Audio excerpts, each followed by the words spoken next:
Jake Morrison stood on the bridge of the USS Defiant. The huge ship floated in space like a metal island. Through the big windows, he could see the enemy coming. Their ships looked like giant blue crystals with bright lights. They moved fast through the darkness. "Captain, they want us to give up," said Amy Rodriguez. She was the communications officer. Her voice was steady, but Jake could see worry in her eyes. "They say all our people must go to their prison ships." Ben Carter, the second in command, hit his fist on the table. "We have 3,700 people on this ship. They want to take us all like animals." Jake looked at the enemy ships getting closer. The Zephyrians had been winning every battle for months. Their technology was much better than human weapons.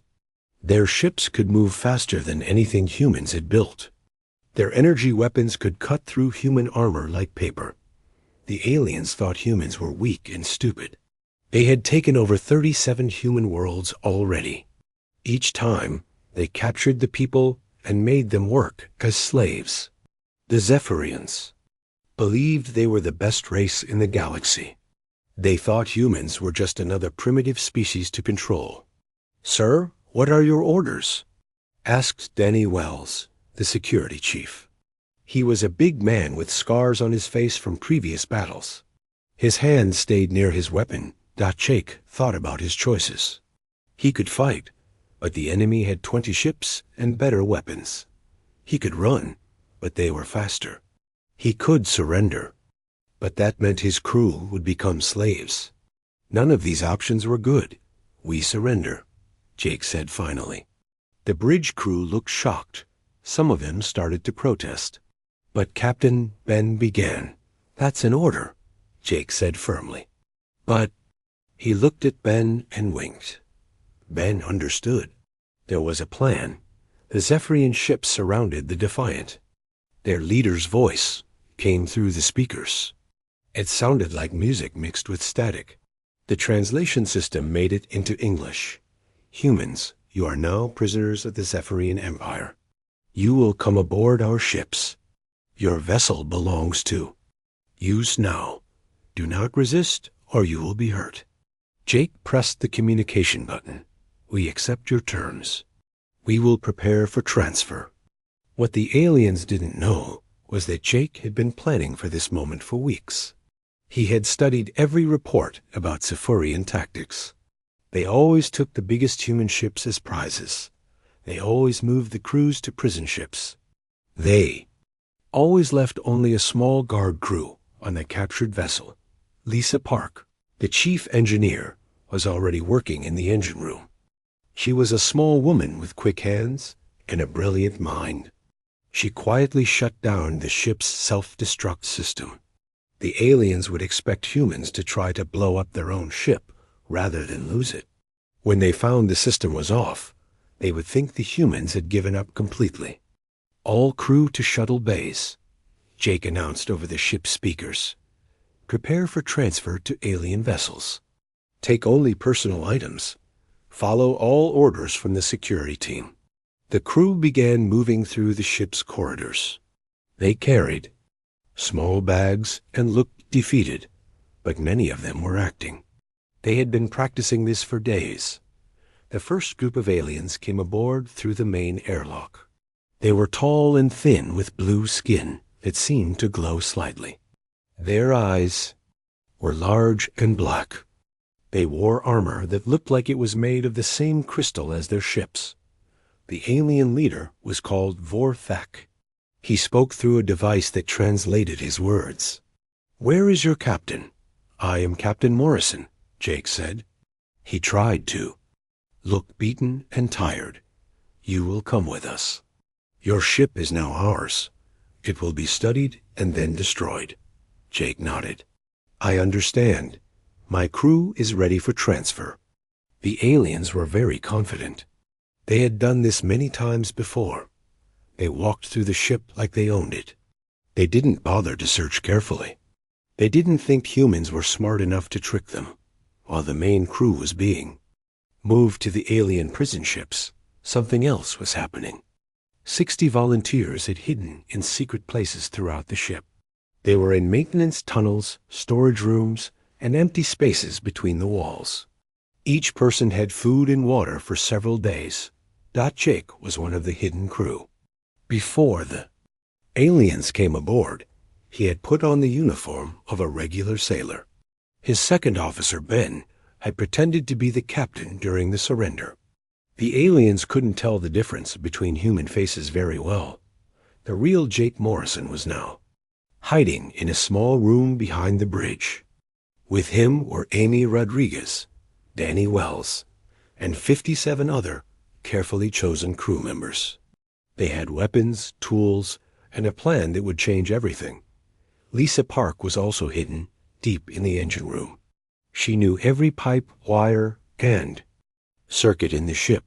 The aliens would need days to understand how human technology worked. She would make sure they never got the chance.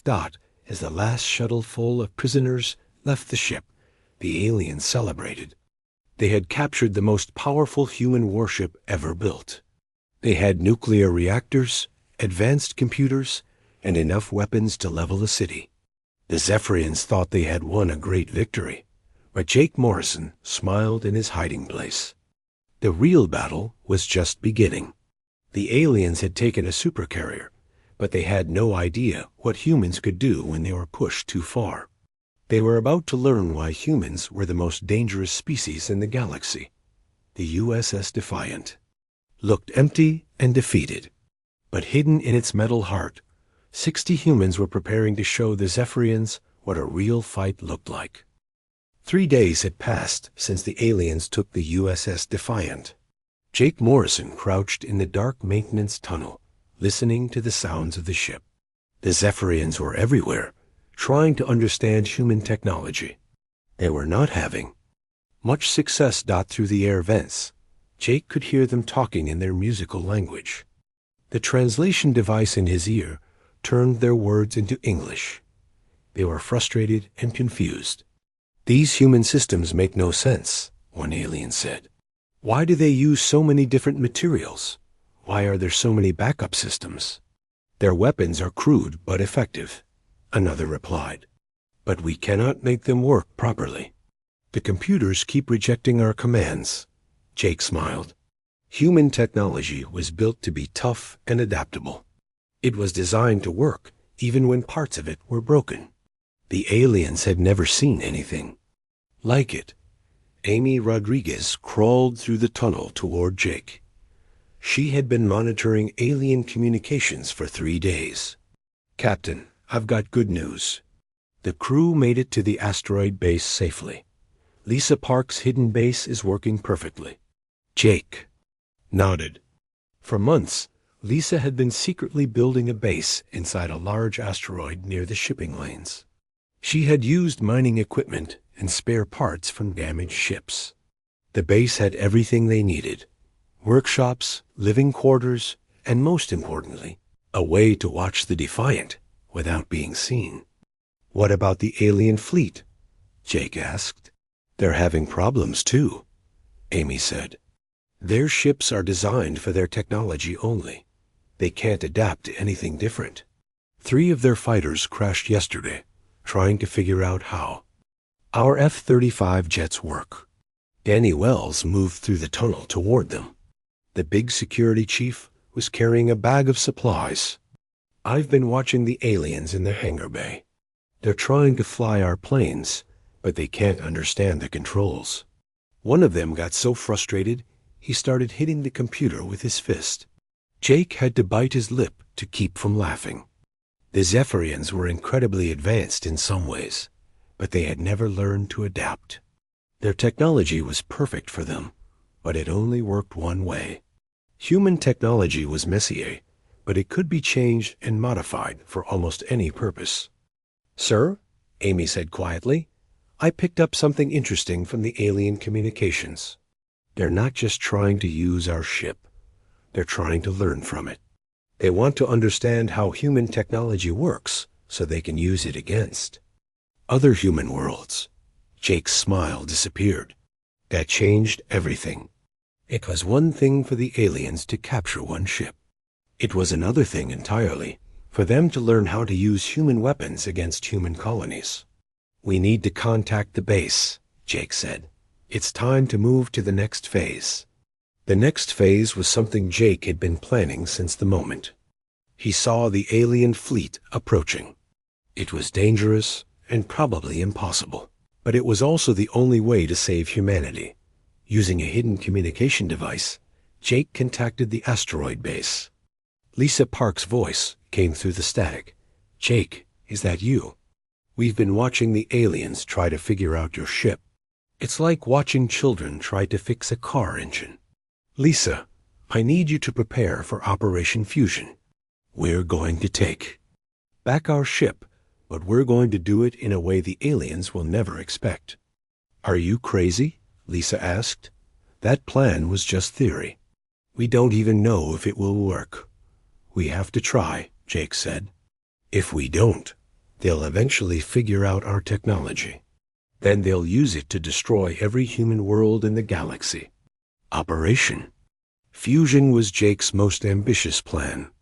Instead of just taking back the Defiant, they would do something no one had ever attempted. They would combine human and alien technology to create something entirely new. For 3 days, Jake's hidden crew had been studying the aliens. They had watched how the Zephyrians interacted with their crystal technology. They had seen how the alien energy systems worked. Most importantly, they had discovered something amazing.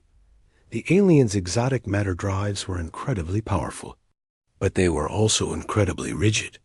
They could only work with Zephyrian technology, but human systems were different. Human technology was built to interface with anything. Dr. Helen Brooks had been hiding in the science lab for 3 days. She was a brilliant physicist who had studied alien technology for years. Through careful observation, she had made a discovery that would change everything. "Jake," she said through the communication device, "I've figured out how their drives work. They manipulate space and time using exotic matter, but they can only do it in specific ways. Their technology is like a key that only fits one lock." "What about our technology?" Jake asked. "Our technology is like a universal key. It's not as advanced, but it can adapt to almost anything. If we could combine our adaptive systems with their exotic matter drives," Jake understood immediately, "we could create something that neither species has ever seen." "Exactly. A ship that can use exotic matter, but also adapt and change like human technology. It would be more powerful than anything in the galaxy." The plan was incredibly dangerous. They would have to capture alien equipment, modify it to work with human systems, and do it all without being detected. If they failed, they would be killed or worse. But Jake looked at his crew, hiding in the darkness of the ship. These were the best humans he had ever known. They were engineers, soldiers, pilots, and scientists. They were people who had never learned to give up. "Lisa, start preparing the base for major construction. We're going to need every tool and spare part you have. Danny, I need you to map out every alien position on the ship. We need to know exactly where they are at all times. Amy, keep monitoring their communications. I want to know what they're planning before they do. Helen, start working on the theoretical framework. We need to know exactly how to combine the technologies." As his crew went to work, Jake felt something he hadn't felt in years. Hope. The aliens had captured their ship, but they had no idea what humans could do when they were pushed to the limit. The Zephyrians thought they had won a great victory.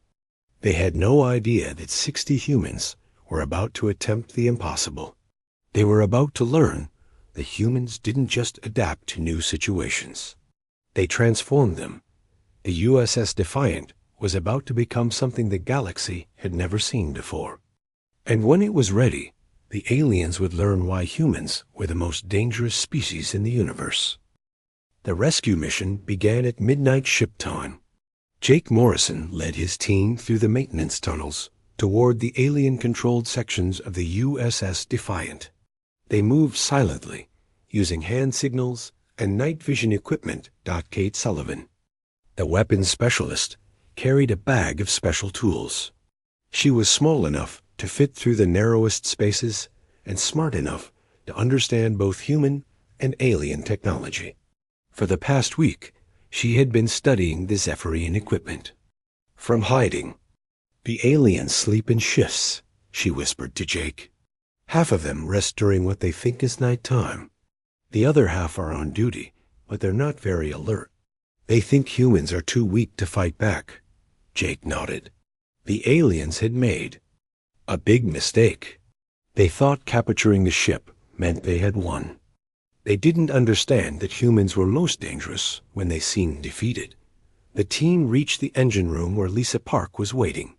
She had been living in the hidden spaces for a week, watching the aliens try to understand human nuclear reactors. They had given up and were now trying to install their own power systems. "Perfect," Lisa said quietly. "They're trying to replace our reactors with their exotic matter drives. They don't realize that our systems can work together." Jake looked at the alien equipment. The exotic matter drives were beautiful in a strange way. They looked like large crystals filled with swirling energy. They hummed with power that seemed to bend space around them. "Can we really make this work?" Jake asked. Helen Brooks joined them from her hiding place. The scientist had been working on the theoretical framework for days. "I've run the calculations hundreds of times. Human nuclear reactors produce massive amounts of raw energy. Alien exotic matter drives can manipulate space and time. If we can combine them, we get the best of both worlds," Lisa finished. "Raw power and space manipulation.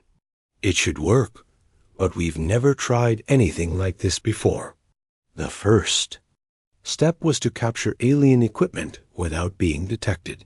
Danny Wells had been watching the guard patterns for days.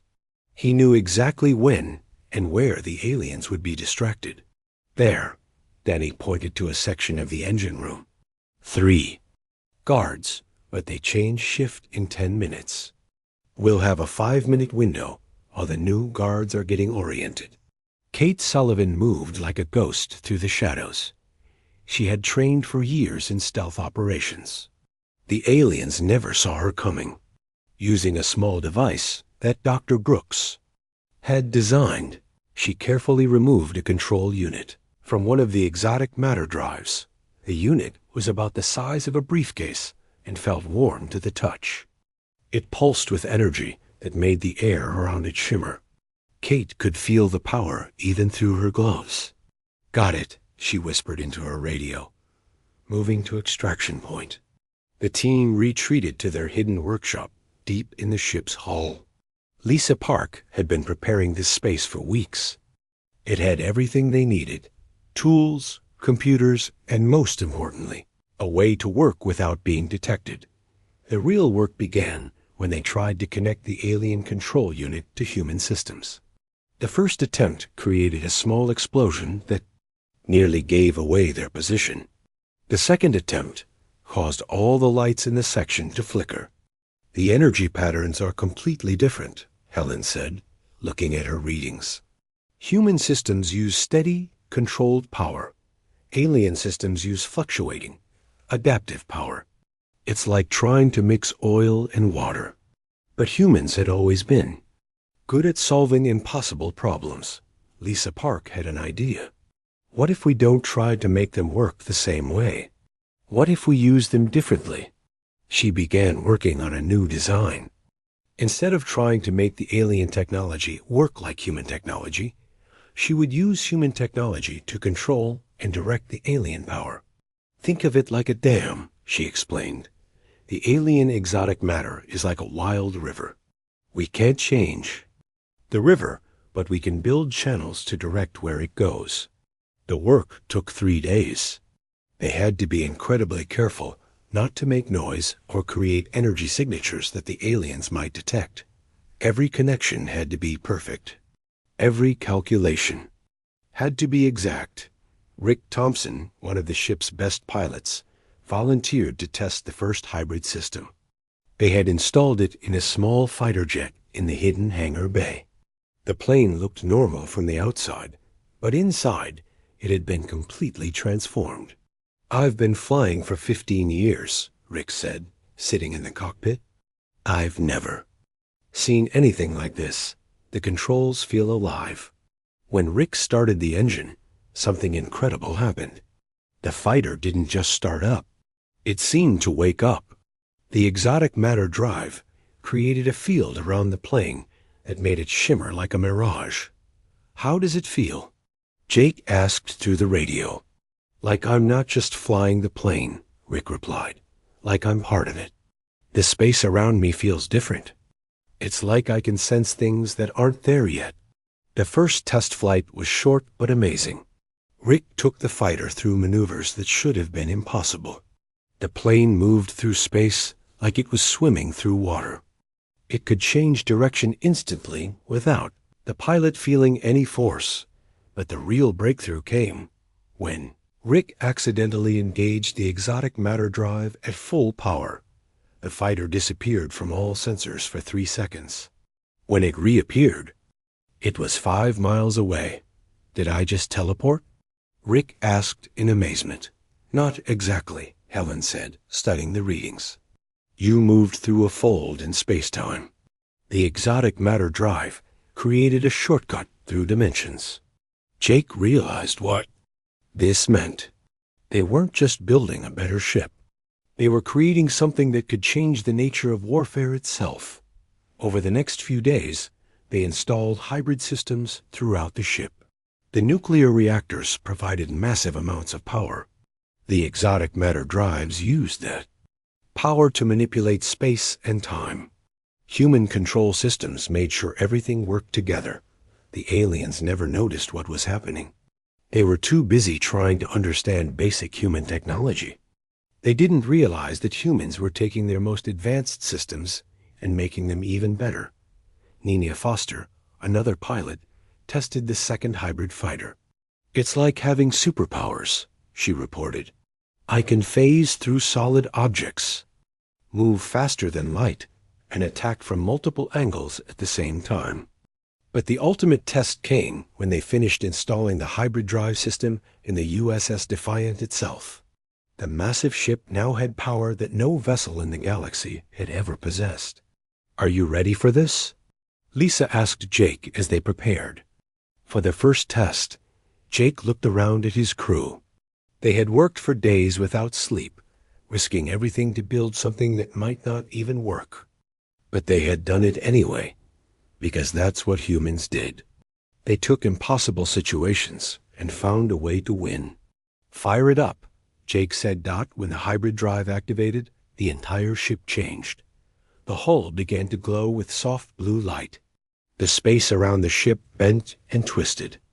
Every person on board could feel the power flowing through the deck plates. For the first time in a week, Jake smiled. The aliens had captured a human supercarrier, but humans had turned it into something beyond imagination. They had created a ship that could do things that neither species had ever dreamed of. The USS Defiant was no longer just a human ship with alien technology. It was something entirely new. And the aliens were about to learn what happened when humans decided to change everything.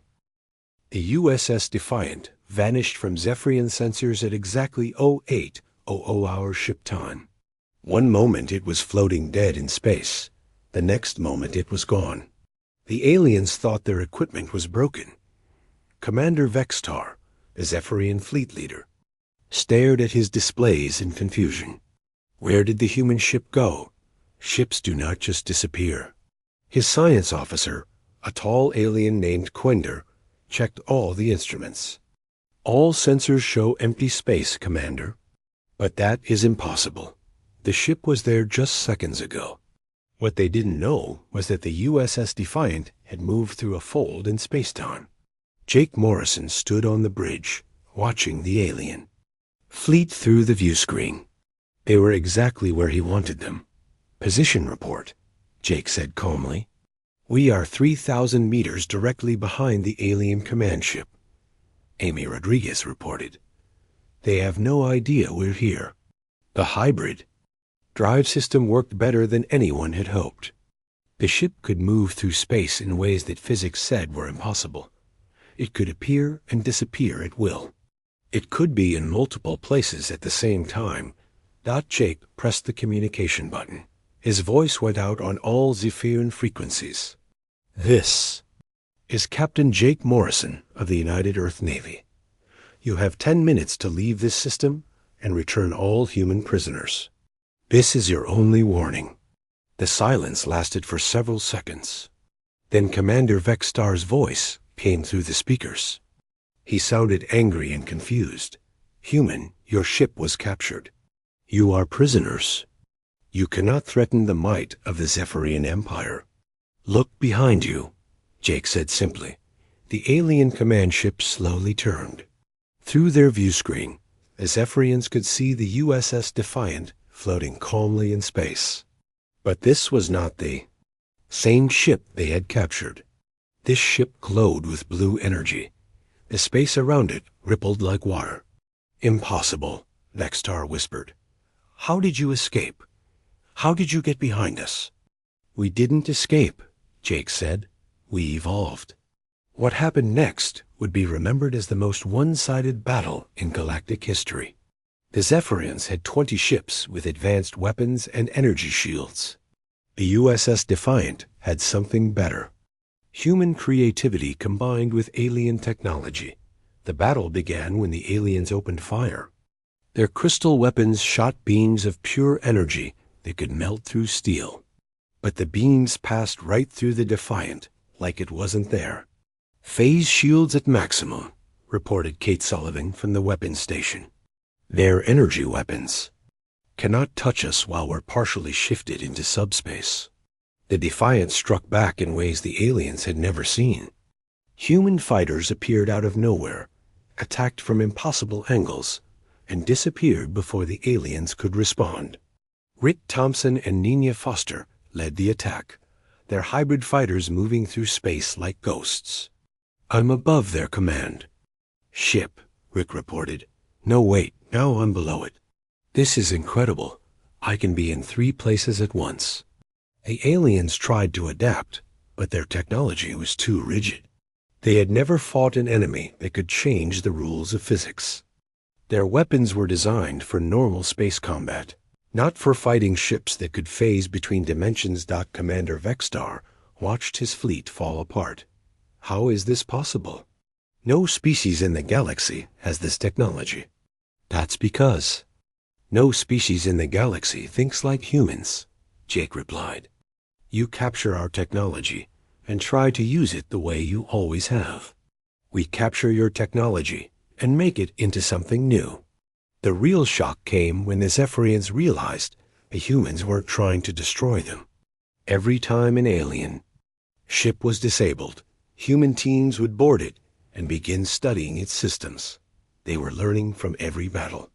"Sir," Amy Rodriguez said quietly, "we're getting detailed scans of their shield generators, weapons systems, and drive technology. Our computers are integrating the data in real time." Jake smiled. This was the most human thing of all. Even in the middle of a battle, humans were learning and adapting. Every alien ship they captured made them stronger. Ben Carter, commanding one of the newly captured alien vessels, came on the communication system. "Jake, you need to see this. The alien ships are incredibly advanced, but they're also incredibly specialized. They can only do one thing at a time." "What do you mean?" Jake asked. "Their weapons are perfect for long-range combat, but useless up close. Their shields are amazing against energy weapons, but they can't stop physical objects. They've never had to fight an enemy that could adapt." Jake understood immediately. The Zephyrians had conquered dozens of worlds, but they had always fought the same way. They had never encountered an enemy that could change tactics in the middle of a battle. "All ships switch to kinetic weapons," Jake ordered. "Target their shield generators with physical projectiles." The tide of battle turned completely. Human ships began firing simple bullets and missiles instead of energy weapons.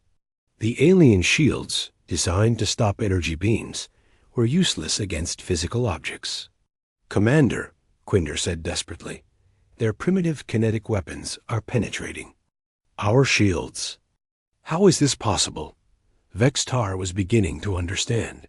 "They are not fighting the way we expected. They are using our own technology against us." The battle ended when the last alien ship was captured. Not destroyed, captured. The human fleet had grown from 1 ship to 21 ships in less than 2 hours. Jake stood on the bridge of the USS Defiant, looking at the displays showing his new fleet. Every ship was now a hybrid of human and alien technology. Every ship was more powerful than anything either species had built alone. "Status report," he said. "All alien vessels captured and secured," Danny Wells reported. "We have over 3,000 Zephyrian prisoners. They are asking to speak with you. Human colonies are being evacuated by the remaining alien forces," Amy added. "They're retreating to their home territory." Dr. Helen Brooks appeared on the main screen from one of the captured ships. "Jake, this is incredible. The alien technology is even more advanced than we thought. With our adaptive systems, we can make it do things they never imagined." But the most important report came from Lisa Park. "Captain, I've been analyzing the alien communication systems. Their entire empire is built on the idea that they are the most advanced species in the galaxy. When word of this battle gets out, it will change everything." Jake nodded. The Zephyrians had ruled through fear and superior technology.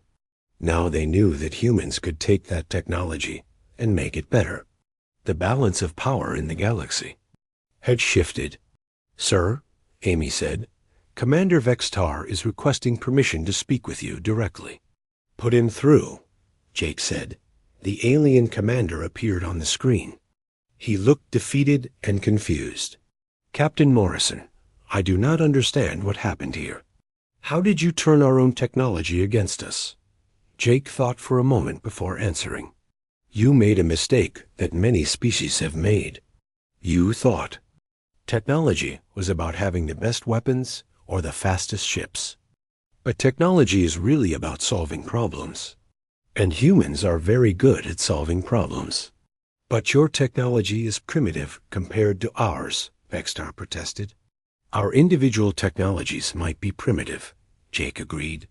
"But our ability to combine different technologies, to adapt and change, to find new solutions to old problems, that's what makes us dangerous." The alien commander was quiet for a long moment. Finally, he spoke again. "What happens now?" Jake looked around his bridge at his crew. They had taken an impossible situation and turned it into victory. They had shown the galaxy that humans were not just another species to be conquered. "Now we change everything," Jake said. "The galaxy is about to learn what happens when humans decide to get involved." 6 months after the capture of the USS Defiant, the galaxy was a different place. Jake Morrison stood on the bridge of his ship, but it no longer looked like the vessel the Zephyrians had captured. The bridge was bigger now, with stations for both human and alien crew members. Through the large windows, Jake could see the new hybrid fleet. 21 ships that combined the best of human and Zephyrian technology. Each ship was unique, adapted for specific purposes. Some were fast scouts that could phase between dimensions. Others were heavy carriers that could support entire fleets. "Captain," Amy Rodriguez said from her station, "we're getting reports from all the restored human colonies. The evacuation is complete, and people are returning to their homes." Jake nodded. The first priority had been to get all human prisoners back safely.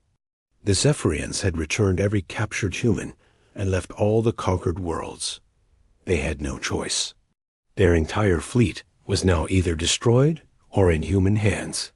"What about the new colonies?" Jake asked. "Colony ships are ready to depart," reported Ben Carter. He was now commanding his own hybrid cruiser, the USS Harmony. We've identified 3 new worlds that are perfect for human settlement. With the hybrid technology, we can get there in weeks instead of years. The hybrid technology had changed everything about space travel. Ships could now move through folded space, making trips that used to take months happen in days. Humans were spreading through the galaxy faster than anyone had thought possible. "Sir," Danny Wells said from the security station, "we're getting a message from the Zephyrian High Council. They want to meet with you." Jake had been expecting this. The Zephyrians had spent months trying to understand what had happened. Their entire empire was built on the idea that they were the most advanced species in the galaxy. Now they had to deal with the fact that humans had taken their technology and made it better. "Put them through," Jake said. The main screen showed 3 tall Zephyrians in ornate robes. They looked worried and uncertain. The one in the center spoke first. "Captain Morrison, I am High Counselor Zethran. We wish to discuss terms for a treaty between our species." Jake was surprised. "A treaty? 6 months ago you were trying to enslave all humans.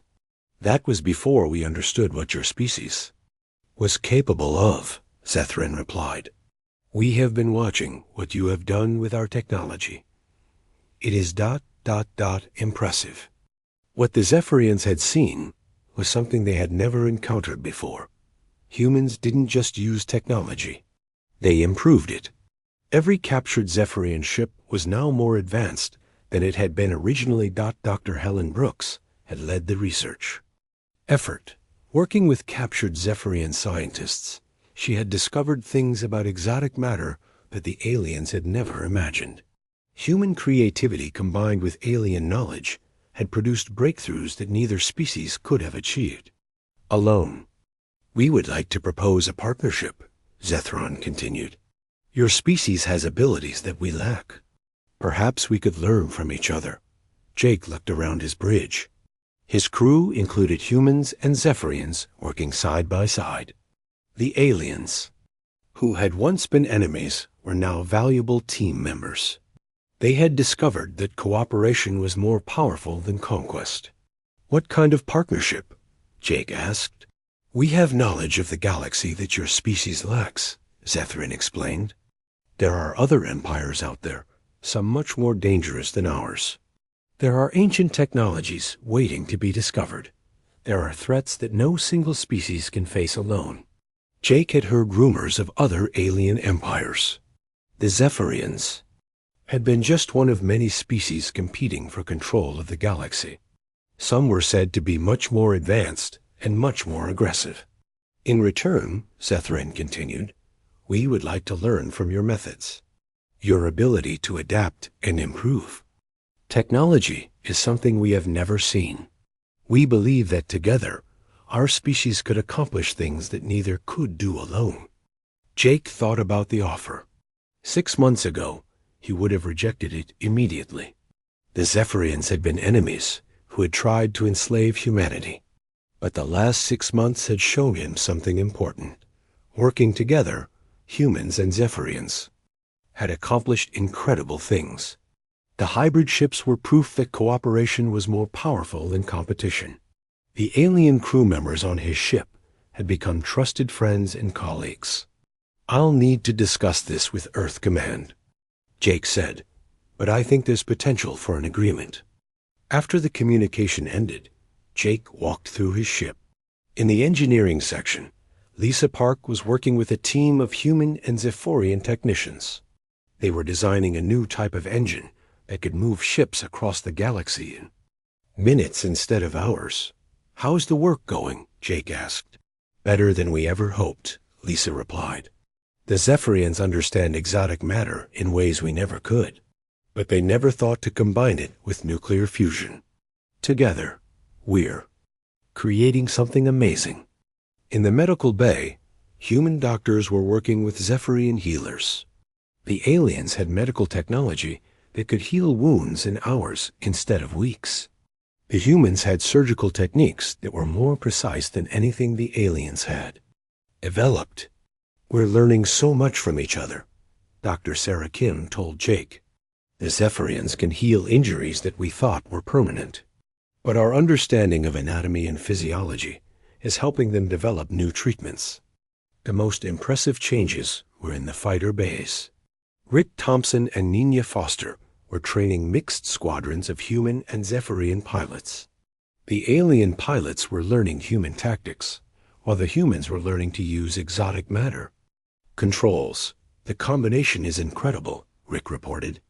Human pilots think tactically and adapt quickly. Zephyrian pilots have perfect control of exotic matter systems. Together, they're unstoppable. Jake found himself in the ship's observation deck, looking out at the stars. The galaxy suddenly seemed smaller and more connected. With hybrid technology, humans could travel anywhere in weeks. But more importantly, they had learned that cooperation was more powerful than conquest. Amy Rodriguez joined him at the window. "Penny for your thoughts, Captain."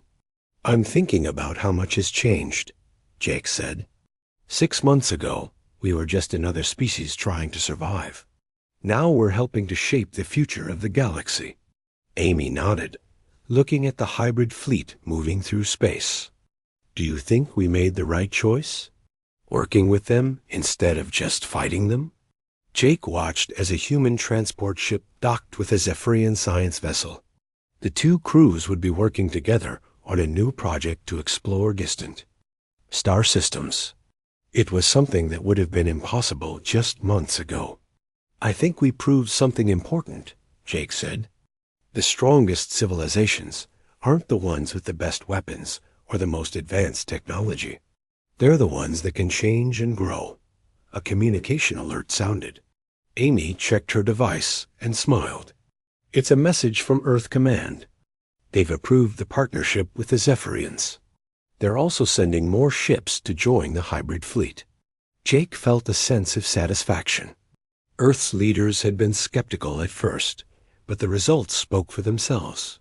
The hybrid fleet was more powerful than anything either species had built alone. The new colonies were thriving with combined technology. Most importantly, the galaxy was becoming a more peaceful place. "Captain," came a voice from the communication system. It was Ben Carter on the USS Harmony. "We're getting long-range sensor readings. There's something you need to see." Jake and Amy returned to the bridge. The main screen showed a star map with dozens of points of light. Each point represented a different alien civilization. "What are we looking at?" Jake asked. "Intelligence. Reports from our new Zephyrian allies," Ben explained. "There are 47 different spacefaring civilizations in this part of the galaxy. Most of them have been fighting each other for thousands of years." Helen Brooks appeared on the screen from her research ship. "Jake, this is fascinating. Each civilization has developed technology in different ways. If we could bring them together, like we did with the Zephyrians, we could change the entire galaxy." Jake finished. It was an ambitious dream, but Jake had learned not to underestimate what humans could accomplish when they set their minds to it. They had taken one captured ship and turned it into a fleet. They had turned enemies into allies. They had proven that cooperation was more powerful than conquest. "Sir," Amy said, "we're getting reports from the outer colonies. Several alien species are requesting meetings with us. They've heard about what we accomplished with the Zephyrians." Jake smiled. The word was spreading through the galaxy. Humans weren't just another aggressive species trying to build an empire. They were something different. They were builders and adapters who could take any situation and make it better. "Set course for the frontier," Jake ordered. "It's time to show the galaxy what humans can really do." As the USS Defiant turned toward unexplored space, Jake thought about how far they had come. The Zephyrians had captured a human supercarrier, thinking they had won a great victory. But they had no idea what they had really done. They had given humans the opportunity to prove that adaptation was more powerful than technology. That cooperation was stronger than conquest. That the greatest weapon in the galaxy wasn't exotic. Matter or energy weapons. It was the human ability to take any challenge and turn it into an opportunity. The hybrid fleet moved,